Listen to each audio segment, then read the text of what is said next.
ស្ដាប់ឲ្យច្បាស់ណាចង់ឲ្យស្រូវលូតលាស់ល្អត្រូវជ្រើសជីឲ្យត្រូវការពេលស្រូវនៅតូចអាយុ10ថ្ងៃបងប្អូនបាច់ជីថែស្រែប្រើជីសញ្ញាក្បាលក្របីស្រូវមួយជួយឲ្យស្រូវលូតលាស់បានល្អបាច់បំពន់ពីវគ្គជួយស្រូវបែកគុំបែកកូនច្រើនដើមរឹងមាំពណ៌បៃតងមើលទៅស្រែស្រស់ស្អាតមែនតែនអើយបាច់ទៅបងបាច់ទៅអូនជីក្បាលក្របីល្បីគ្រប់ទិសទីបាច់ត្រឹមត្រូវស្រូវលូតលាស់ល្អ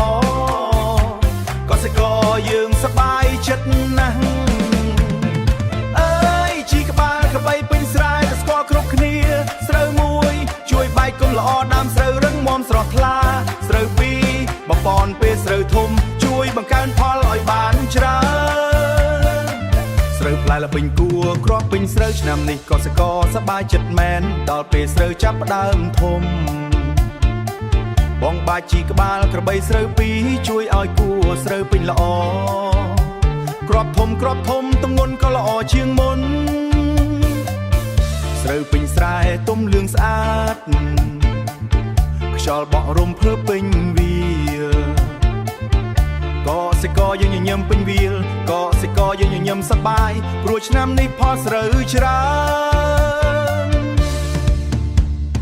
ហូយបងប្អូនអើយស្រែបៃតងពេញវាលបាច់ជីតត្រឹមត្រូវ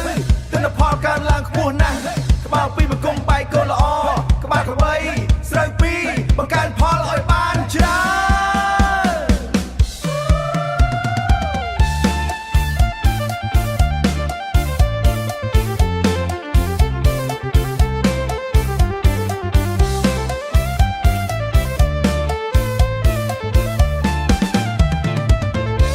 បងប្អូននសិករបើចង់ស្រូវល្អកុំភ្លេចជីសញ្ញាក្បាលក្របីណា